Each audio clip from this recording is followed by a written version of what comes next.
Hello and welcome! Today we will sew the Augusta Stays by Scroop Patterns, some 18th century undergarment fashion.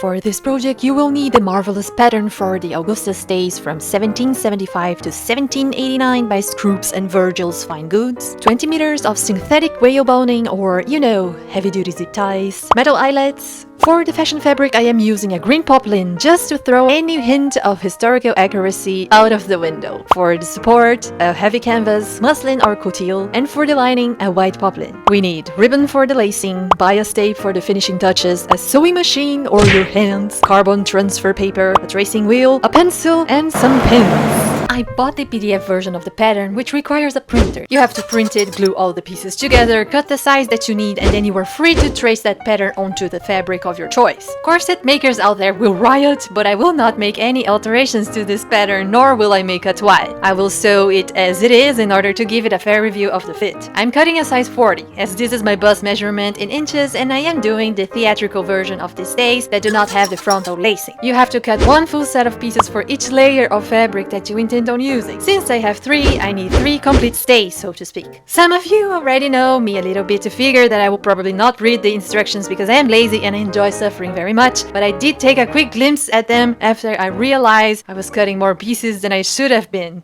What, I'm cutting 2 bags? I'm cutting 2 of each. Oh, so stupid. Seriously? What the shit? I can tell you now that these are the most well put together instructions I've ever seen on a pattern. This is a pattern made with love and it shows. It's beautifully explained, put together, and I was even emotional after reading it. Well done! Oh man, I'm tearing up again. After this tiny hiccup, I decided to cut and sew only the curvy version of this piece as I figured it would fit my body shape better. And here they are in all their glory, the beautiful pattern pieces neatly cut. By the way, the seam allowances are included in the pattern. Don't forget your owl punches and to mark your notches. What will happen next is the technique I use for creating and constructing the meter for the Miesbacher-Tracht, which is a traditional German costume used in the region of Miesbach in Bayern, southern Germany. Might not be the original way of making stays from the 18th century, but again, I cannot tell because I didn't read the instructions. First, you need to trace your boning channels onto the support fabric. I use those carbon tracing papers and a tracing wheel. By sandwiching tracing paper right side up, a pattern piece right side down, another pattern piece right side up, tracing paper right side down, and the channel template right side up, you are able to trace both sides of your patterns without having to do it twice. Quick and easy, just bear in mind you might need to use a little force to make it go through all the fabric layers. Just don't hurt yourself like I did. Like, I almost broke my neck. It was not fun. It was definitely not fun. Reserve the 2 back pieces and now you have to sandwich the rest in the right order. Inner fabric right side down, support fabric with the channel tracing facing down, and the fashion fabric right side up. Base stitch all of them together to hold everything in place and serge the side seams only. Leave the upper and lower parts open so you can insert the boning later. If you close them, it will not be possible. The sandwiching for the back pieces is a little different. Inner layer right side up, fashion fabric wrong side up, and support fabric channel tracing facing up. Sew the center back for a beautiful finish, press that seam, fold the inner layer outwards, press it again, understitch the inner layer so it doesn't roll out and press that seam again. Voila! Now you only need to reinforce the tracings where they're missing and serge that side seam shut. Now comes the part, the most exciting part and also the most nerve-wracking part, sewing the boning channels. I don't sew them by hand because I am not a masochist. For the machine, I have only 2 rules. First, the least thread finishes, the better. That means that you have to work on a zigzag manner until you have nowhere else to go and you are obligated to cut your thread and end the channel. Do you remember the Etch-a-Sketch? Kinda like that. Just imagine your channels being a drawing that you are not really allowed to take your pencil away from the paper. Then you will be fine. The second rule is no backstitching. You will finish all of your seams by hand. Yes, all of them. And that's also the reason why you will need the least amount of thread finishes that you can possibly get. So now let's get started. Be prepared to be sitting for a long time, a very, very long time. There is no mystery or magic here. Don't be afraid to overlap lines and don't rush. You will get better with time. Squiggly lines are part of the deal. Just be careful not to be attacked by vicious beasts during work hours. No! No! Attacke!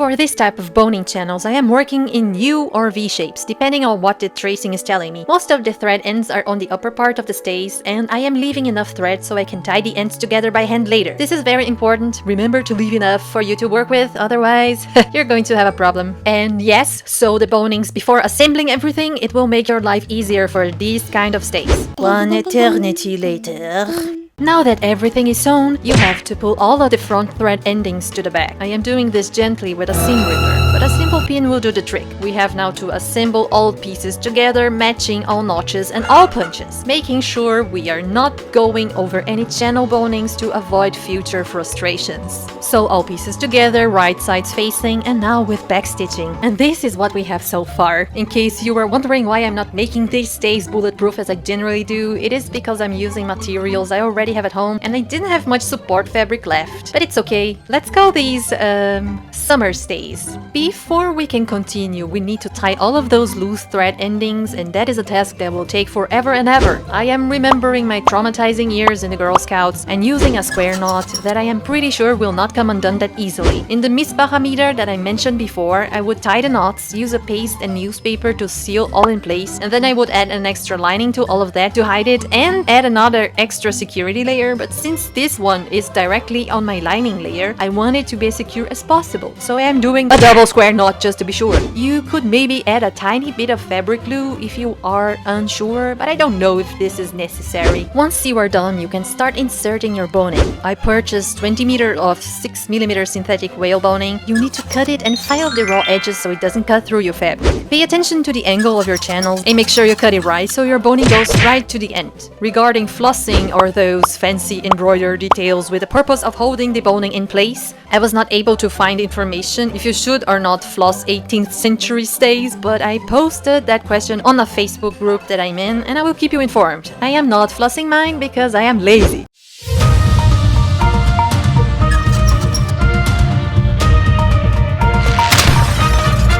Hello, it's me from the future. Crazy hair and all. The ladies were very nice to tell me that no, flossing didn't come into fashion until the 19th century. So yes, my laziness paid off at least once in my life. Yes, heavy-duty zip ties are an option if you want. I just didn't have any left and I wanted to make something a little more professional for a change. I finished sticking all the boning and, well, this is all it's left from 20 meters I ordered. 20 meters! This is what? 30 centimeters? 30 centimeters. Stop making fun of me! 5 hours of my life that I'll never get back.